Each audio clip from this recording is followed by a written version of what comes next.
The map veto phase. Where will we be playing?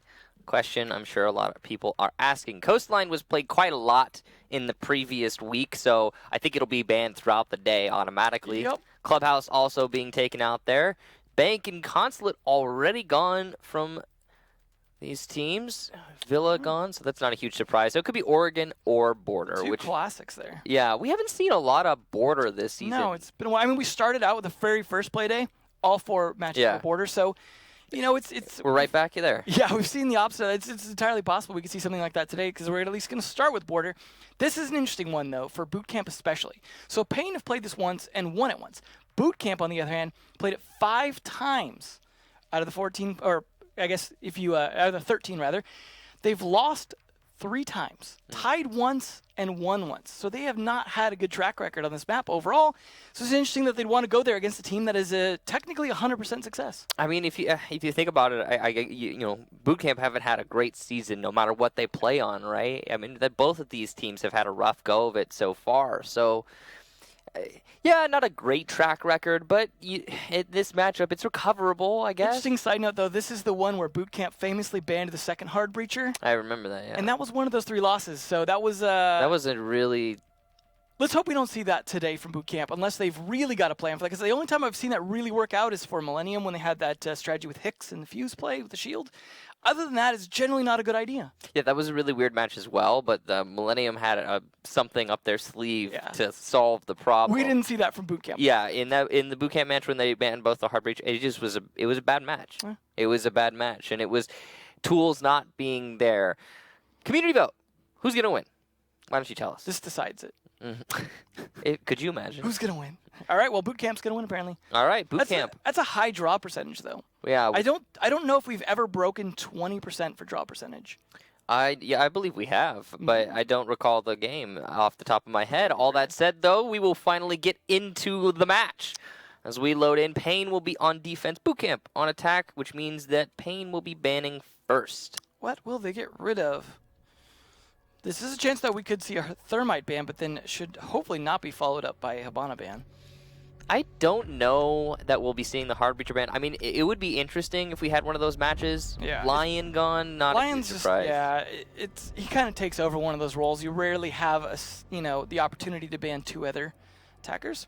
Definitely, though, a lot of possibilities for this particular map. Ying's a popular one to ban on this, as well as Pulse on the defense. So there are some strats that we'll see come out for different regions, but that Pulse one, like I mentioned, for example, is more of a North American thing. Yeah, we haven't seen Pulse ban in LATAM, as we noticed earlier, but it would be, I guess this would be a good start for a Pulse ban. You know, there's nothing sensible to get rid of him on this map.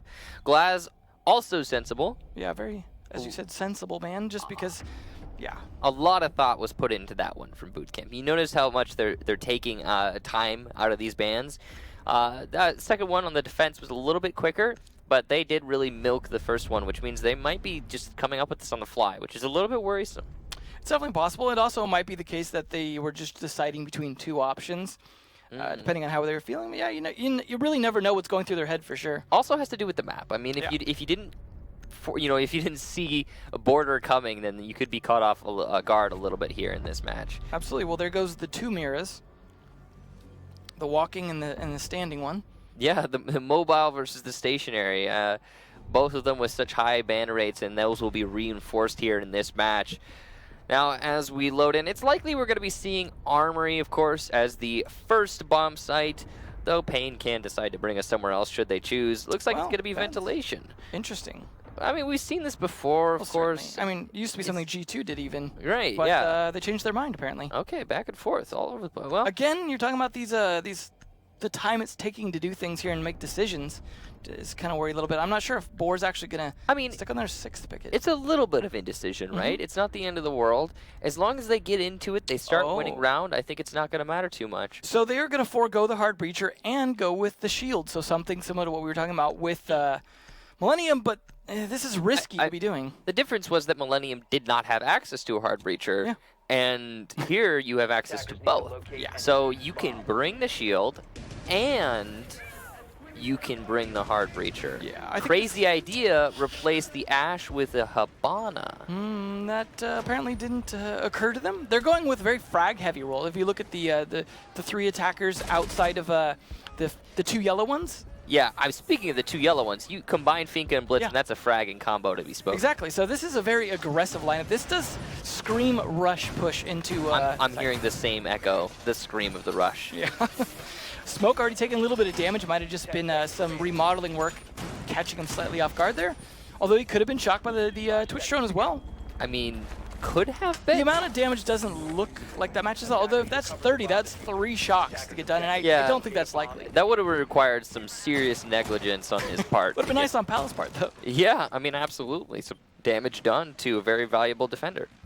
We'll see how it goes down once the attackers start getting closer to the map here, but again, this does look very rush heavy, but we're seeing them spawn in different locations. However, they're rushing 4 of them right here. It's a rush. Here we go.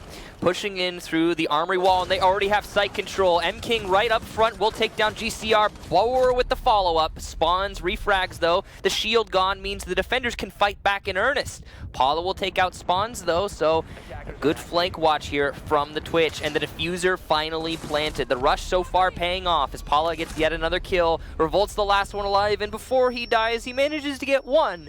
But it is all for naught. A successful attack there from BootKamp and a pretty aggressive rush. Yeah, certainly not out of character for Latin America, but that's how you like to see things kick off the day. Yeah. Just right into the action. No waiting around. I mean, I think if they could have foregone the prep phase, they would have done that as well at that point.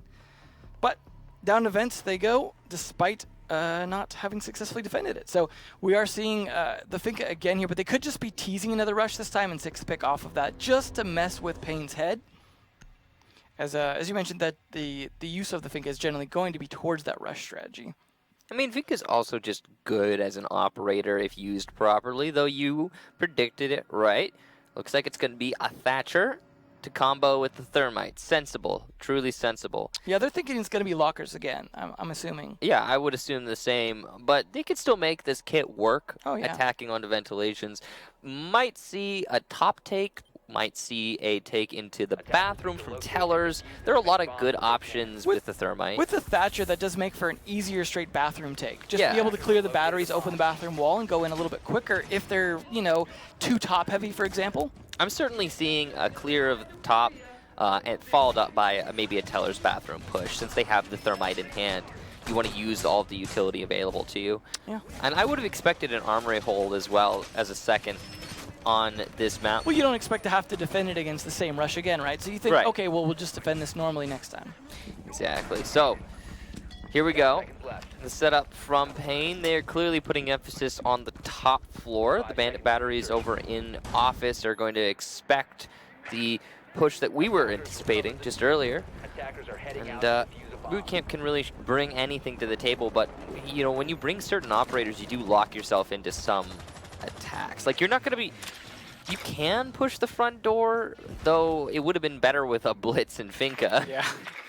So we're probably going to see a top clear followed by a push in through the bathroom Tellers. I would hope for BootKamp's sake, though, that they do a little bit of droning just enough to know that at least there is the pulse there, because that will influence a lot of the way you go for the actual execute and whether or not you've cleared him earlier or not, and also where he's going to be playing. We see a lot of times Pulse will play upstairs and then rotate down later, for example, just because he can help the defenders upstairs anticipate the attack. But there is one attacker down already from the Pulse. Did take a little bit of damage in the process, but he's going to be hanging out downstairs for the moment.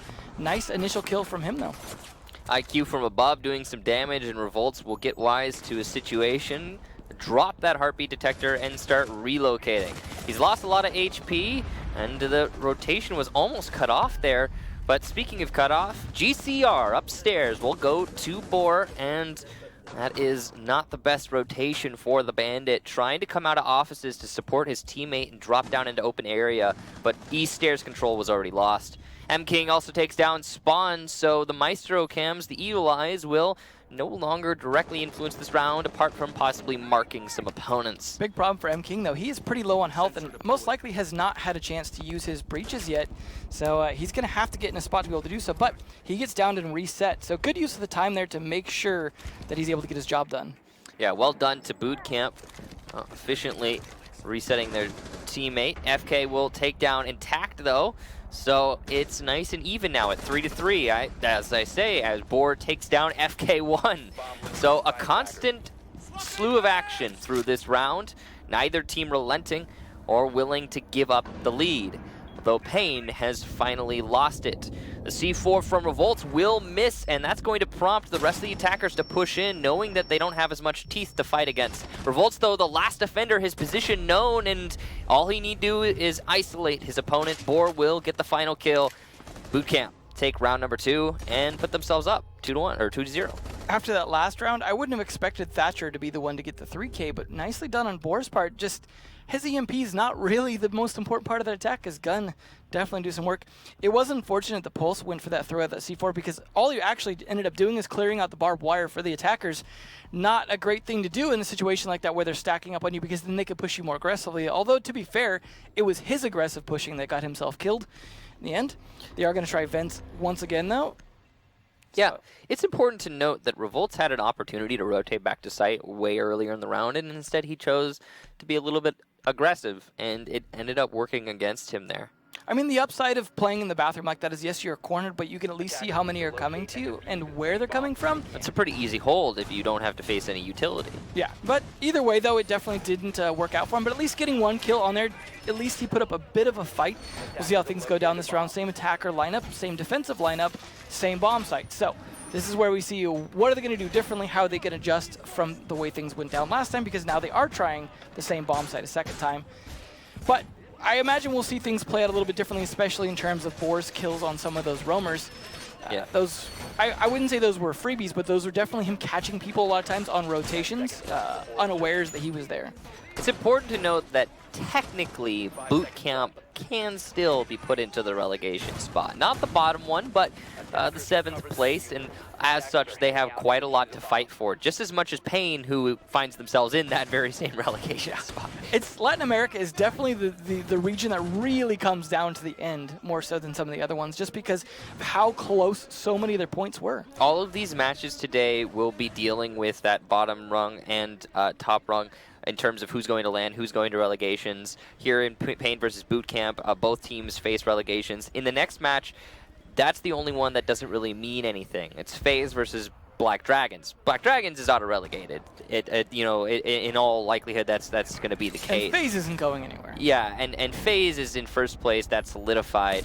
But other than that, you've got a pretty exciting one. The upside, though, is in terms of finding out who goes to LAN, I don't think it will be decided until the very final match. So it should be down to the wire today to see who's actually going to get that spot. That depends on how things play out.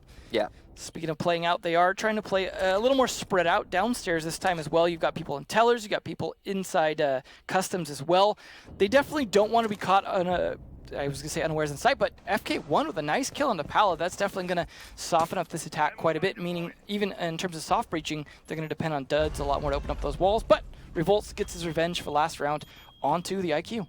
So his C4 being put to good use in this round. Duds trying to clear in through Archives will give away his position as he attacks the barbed wire. And he's got a good angle to cut off FK1, but he's on attack, and FK need but wait. And he will do just that as GCR lays some fire into Duds, rotating out of the Archives. BootKamp look keen to adjust their attack somewhat, knowing that there is a heavy presence on the top floor from the defense, and they will be attempting to do so, but Duds readdresses GCR and loses the fight. Clearly not the right call in this situation. Looks like Pain are going to finally get around on the 3rd, unless M-King and Boar have something to say about it. 9XT aggressively peeking out of the front door. That was pretty dangerous, but it paid off. Boar will get a frag onto FK1. He's been a standout performer on BootKamp so far today. Can he get the second, though, is the question. No is the answer. GCR takes it, and Pain their first round. Say what you will, that is still, in a way, 2 good rounds for him. He was the only one to even get a kill for his team that round, following that previous 3K, but yeah, a much more ineffective attack. It was the defenders being so spread out seemed to catch them in a lot of flank positions they were not ready for, not to mention the aggression seemed well timed from the defenders, knowing when to actually strike. Definitely paying off. Interesting that they'd rather go to bathroom tellers than go back up to armory lockers, despite the fact that they, well, could have done so at any point following their loss upstairs. So we'll see how that works out. I got to imagine BootKamp are thinking they're going to be going there after that. I don't expect this. The bathroom teller's pick is clearly an attempt to trip up BootKamp, and it's been successful already. You've got the Thatcher Thermite combination coming out, as you said, anticipating the Armory. Now, this is a good 6-pick, in my opinion. The sledge being brought is going to open up a lot of pressure from above. But in all likelihood as well, Pain are probably going to be putting a lot of their defending bodies upstairs. I mean, you even see the castle being brought. That's to help with the top floor hold. A lot of those castle barricades will slow down the push from Archives, for example, from the main hallway. And it's a very important pick. Overall, both teams will have a lot of good operators for this site. The setup, of course, going to be mainly focused around the office itself. What I gotta wonder though is, okay, so you generally bring Castle on 2 sites, this site and the one they just won. So if you see Castle in there and assume it's not a 6th pick, you actually have an idea that this might be the bomb site. And you saw them 6th pick over to the Sledge, which is one of the counters to Castle. Now, of course, they have 2 other soft breachers, so he's not necessary. But it does make me wonder if they did actually start to read into the fact that it was this site. Maybe a little late, but at the same time, you know. I think it's just they saw Castle, they thought, hey, let's bring a sledge. Let's bring a hammer, yeah. Yeah, we as well solve the problem right now. I mean, we don't necessarily need an IQ. That's not essential. It's just people rarely bring a castle for lockers. And so, I mean, if they were thinking that deep into it, you know that it's very likely to be the site. I mean, I suppose you could use it on customs as well, but either way, it looks like they could be going for maybe an office take this time instead of blitzkrieging the front door, so to speak. He's going to stick this good timing with the Thatcher, so Boris still doing his job, even with not with his gun. Oh, wow, a rush from Intact. He's trying to cut off the rotation for potential bandit tricking GCR, but he will not be successful. C4 baited out there from BootKamp. Another wasted one, unfortunately, for Pain. Well, at least they're getting their good drones in there and making sure that the corners aren't hiding any defenders so they can actually take control of it. Of course, they have to take control of fountains, which is the trickier part, but I don't believe there's necessarily anyone in there unless they let them rotate away from Archives, which they may be doing at the moment. At least taking control, though, from the flank here is Duds, which is a smart approach to make sure that there's additional pressure on the site. GCR takes out Intactum, and a distinct lack of droning right now is seriously hurting the attack as they attempt to push into the top floor. Paula will take down Revolt, so a refrag, but still damage being done as GCR gets down from above. It's returned in kind. 9XT in an odd spot, but could pay off quite a lot if his position works out in his favor. Yeah, it's tricky as the SMG recoil has not been reduced yet, as was mentioned in the designer's notes, but just works just fine for 9XT. Taking down Boar, who is, we mentioned earlier, been doing pretty good work for his team. Absolutely. Him being gone is fantastic for Pain, but Paula will refrag it very quickly from the drop down. That's why you don't usually want to play in the B-bomb site. It's just too exposed, and BootKamp taking full advantage. Speaking of, Paula, another kill. He's just been tearing his opponent to shreds in this round, and he's going to continue that work. The castle barricade actually working to the attacker's advantage right now, as Spawn's unable to deny the push from the thermite into the site. M-King going for the defuse plant. He has full cover, and it will go down. GCR able to refrag it, but it's too late. The damage is done. Paula's playing above, and he can deny this diffuser for days. Spawns will be rotating to the main stairs, likely to go up them in an attempt to dislodge Paula, though that's going to be a difficult task. Duds also in a very tricky spot inside of the adjacent bomb site. Will be able to refrag given the right circumstances. Spawns will take out Duds. You can see GCR just peeking onto the drop down, hoping that Paula's going to give him an opportunity, but Paula, playing this very smart, will take out the bandit, leaving just Spawns in an unwinnable situation. Flashbangs come down, the time has elapsed, Spawns cannot win the round. An excellent round for BootKamp, all thanks to Paula. Really fragging out here. I mean, in theory, they did the right thing by putting 2 men attacking the 1 defender down there. The unfortunate issue for them was the way to take down Paula was to attack him also with 2 people potentially upstairs with a flank in the situation. But the problem is, one of them was a 3-speed and one of them was a 1-speed. So trying to get up there in enough time to get the kill on him and still be able to defuse is not going to be easy, and that definitely leaves you in a tough spot. Trying to fight it from below, though, not really the right call in that situation, unfortunately. But credit to Paul in the way he rotated angles there, catching the bandit off facing different, because when you're watching a hatch, you can't really watch the whole thing very well. You've got to know pretty much where they're positioned to be able to fight upwards, whereas fighting downwards, not necessarily the case. The same way you have a little bit of advantage in terms of being able to play that.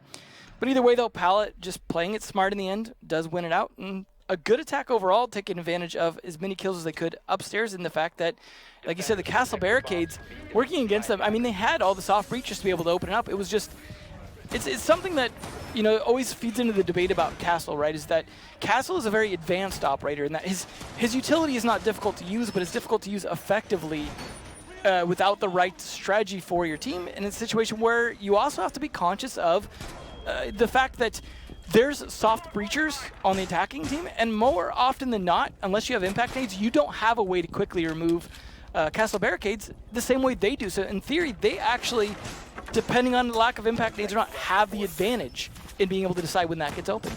Yeah. 5 seconds left before I mean, ultimately, it does come down to you as a defender putting them in positions where they're more often than not going to work in your advantage. It's tricky. I mean, even when they get opened up, you know, sometimes it's hard to find those positions too. It's the tricky part. Similar to the debate about, do I reinforce this wall or do I open it up, right? Right. You have to play it the way you set it up, and if you don't play it that way, you could get caught against yourself. It's the same thing with mirror windows, and why a lot of teams are, you know, yes, okay, she's a powerful operator, but she also gets banned a lot. And more than that, sometimes if a mirror window is opened when you don't want it open, it just wow, your defense is gone. Yeah. So it's why we see a lot of teams practicing without her these days. DCR going to take some early damage, and he will walk away, still very much intact. It looks like BootKamp keen on clearing the top floor yet again. Sensible. It worked out for them last round, attacking the very same site. Paula, of course, able to get that ace, which was impressive. Really going all over the world, too. He came from multiple different angles to get it. Wasn't just all in the same situation. You got to take advantage of that speed when you got it, right? Exactly. GCR also trying to do so, but he's still taking more damage, though. His aggression seeming to not work out. I like the way he's at least rotating back, get some help from his buddies, make sure he stays alive. But Spawn's being this very aggressive roamer downstairs a lot of times here, trying to play that Maestro just out in customs yet again. Cool timing there for FK1, and he will actually be downed from the angle just outside of CCTV. Luckily, salvageable, as if you're down mid-vault, your vault will finish, and you can be picked up on the other end. Good timing on his part then. It was definitely a situation, though, where both of these defenders are just getting punished for their peaks. We're seeing very little damage on the attackers. Boar, however, following it up with an actual kill onto an important defender.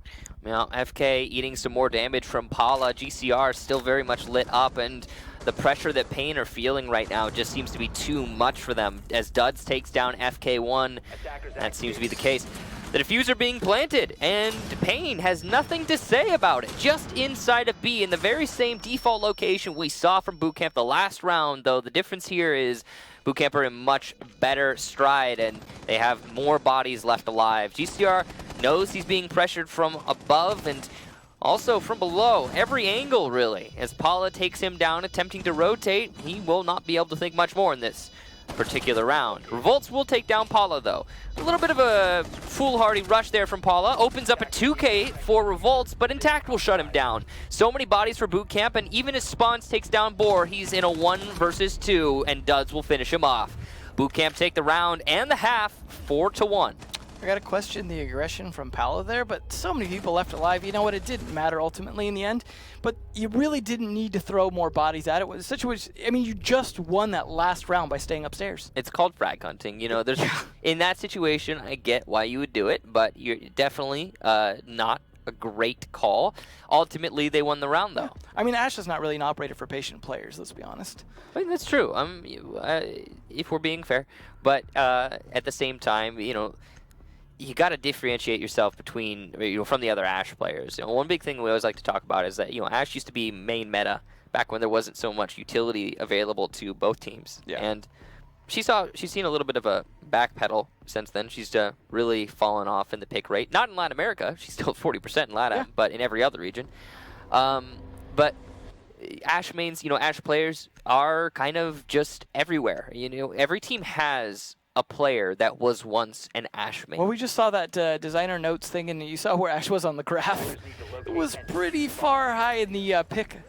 I actually have not reviewed it yet. It was by far, like, just way away from every other operator. I think it was like 70% pick rate in Platinum, Diamond, and Ranked. So yeah, well, I mean, in Ranked, that makes a lot of sense. Yeah, I just mean it's almost like it's practically the default op they give you when you install this game at that rate. Yeah, the gap between Diamond Ranked and this level of play is astronomical. Yeah. So, I mean, it has no bearing on this match. Well, bringing it back to this match, though, we're actually going to Tellers first. Yeah, so BootKamp bringing us to, well, I want to say a different or an odd site, and normally it would be considered just that, but clearly not in this match. I mean, 3 rounds in a row for Tellers so far. So far, the last 2, of course, both went attacker favored, so it is interesting to go to a site that you've seen fail pretty badly for the other team and think I can do that much better. Well, in all fairness, the only site that we saw Pain win was Ventilation. And only the second time around. Yeah, so I don't know. If we're using the other team as a measuring stick. Yeah, not the greatest at the moment, but I mean, we're only on round 6 here. True, true. BootKamp, though, look poised for victory as they have a substantial lead over their opponent. FK going to start opening up these castle barricades, and he will also lay down some fire into Archives. Good pressure could be applied from this rappel, though it is very dangerous. There are a lot of runouts available to BootKamp should they choose to utilize them. Well, unfortunately, Spawns is going to utilize one on Pala, and that is one of the good fraggers on defense. Now down. I imagine his utility got up, but his C4 probably still in pocket, and Boar gets finished off as well by GCR. So we're again seeing what looks like a Bathroom Teller's defense flush down the toilet. Yeah, the attack, just establishing angles. I mean, there's nothing really to talk about other than the fact that Spawns was on rappel and killed one person, downed another, and GCR finished him off. I mean, that was just BootKamp being exposed to angles they shouldn't be exposed to, like that one. Spawns with his technical third, though only actual second. GCR will get his actual second, so it's between Spawns and GCR in this round, leaving MKing in an ace or kick, I guess, position. This is not ideal well, at least for the alibi. in a way, yes, there are 4 of him with the alibi sensors, so maybe that will aid him. As GCR gets reset outside of the front door, MKing looking to get the kill, but bad timing and spray from his weapon, and he will be unsuccessful. Though, peeking onto Spawns, we've got 1, GCR shuts him down finally. That's 3 for him in the round on technicality, and 2 for Spawns. Excellent round for Pain.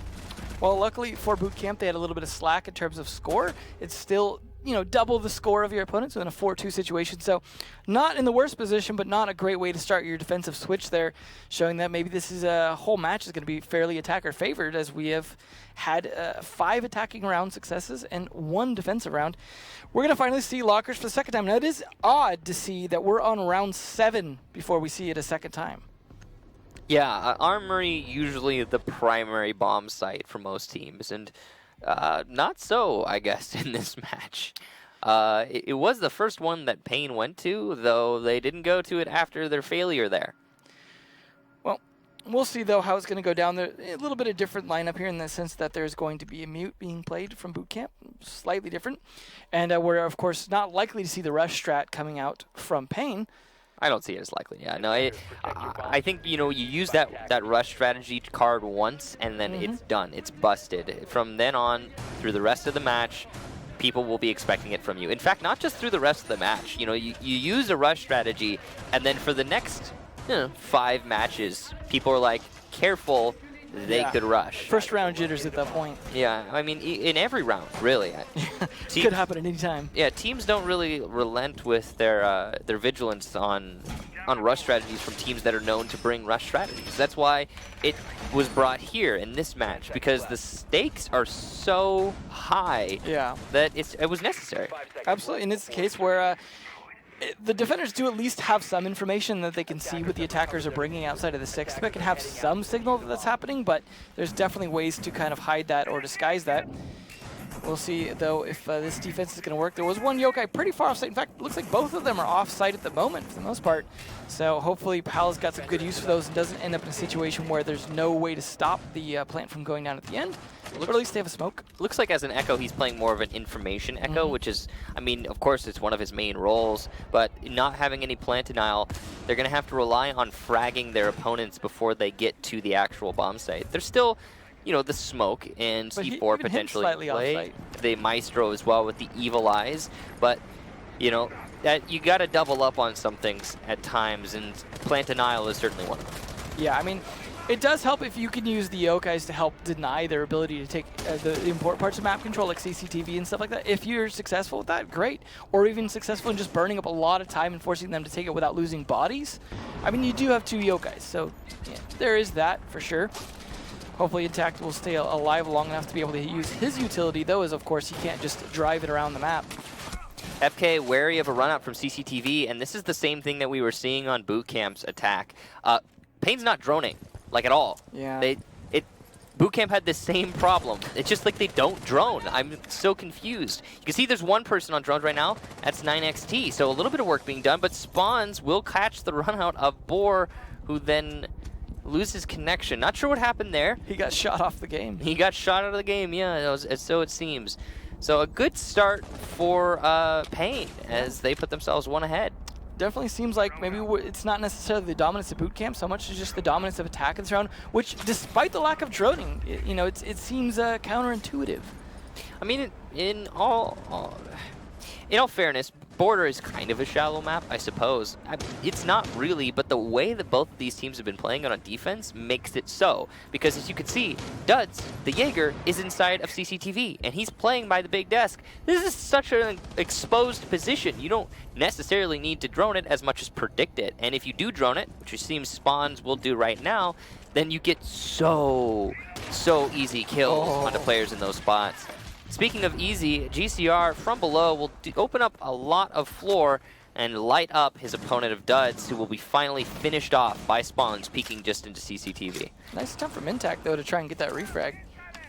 So, BootKamp now only need delay for 20 seconds, but they are at a man disadvantage. Only one gas canister left on Intact Smoke, and he will use it in earnest to attempt to deny the push in through Armory Wall. He will be successful as he takes down 9XT. The spray from M-King not doing any damage at first, but it will finally find a target of GCR. And what a sweep from BootKamp. Pain just felled absolutely one-sided there in the final engagement. It didn't look like there was anything that Pain had to respond to. Yeah, they got very stacked up right outside the room there. And that's the problem is when you try and push into a room like that, you either need to know where all the defenders are at, or you need some way to deny them from being able to push back against you, whether that be Candelas and smokes, things like that. But in this case, the smoke had all his canisters left. They had very little time on the attack.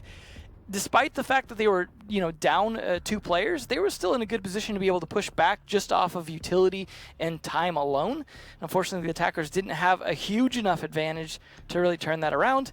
So, in the end, they were forced pretty much at that point into the shotgun. So, luckily, Boar was able to return those, so we didn't necessarily have to go for a rehost. But this could still be the final round here that we see on events. Boar is going to go for that 6th pick. Last time he 6th picked onto the mute. This time he's going to go away from it to mute. So cleverly done there. It's going to trick no one. Volt's going to bring out the Sledge, though. And we saw Sledge earlier, a very high pick rate for Latin America. But they're both bringing the Sledge and the Buck, which is interesting. We sometimes see regions like Latin America was actually pretty favoring the Sledge for a while over taking the Buck. And that's part of the reason why you see its pick rate so high. But as you saw earlier in the pick rates, Sledge and Buck were actually fairly close together as well. So it's interesting that a region that will a lot of times bring double hard breachers also will bring the kind of double soft breacher vertical play ops as well. Yeah, I mean, LATAM is one of those regions that always likes to double up on things they think they need. And if you think you need soft destruction, then heck yeah, bring double soft destruction. I mean, they even technically have quadruple if you consider yeah. FK and Spawns to be soft destructors, though that's really the side utility for them. Yeah. In a way, all 5 of them are destructors. If you count Thermite, then it's a hard destructor. You could use Thermite as soft destruction, sure, but if we're trying to classify as roles, we have 2 soft destructors, a hybrid, a fragger, and a hard destructor here on the attacking lineup. On defense, though, lots of information being brought. The Valkyrie also being played, which has been played less than you would expect, considering she was left unbanned in this match.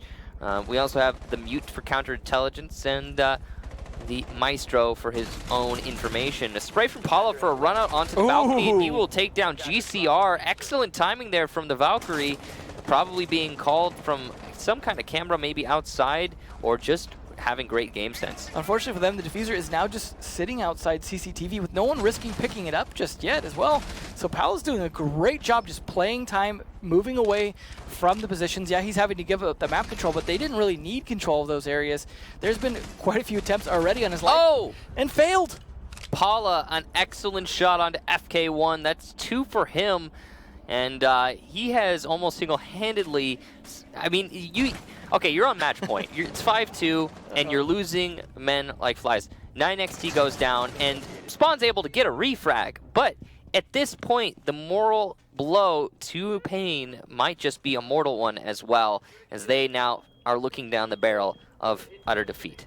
Definitely not looking good for them. Some okay utility left on the attacker side, but certainly not enough to really make this something that's highly doable. They have some time, a minute 25 left. There is drones coming out, but those mute jammers are also going to make that a little bit harder to pull off. However, they've managed to sneak past a few of them, but there is plant denial left. There's going to be at least 2 C4s. There's going to be the smoke canisters.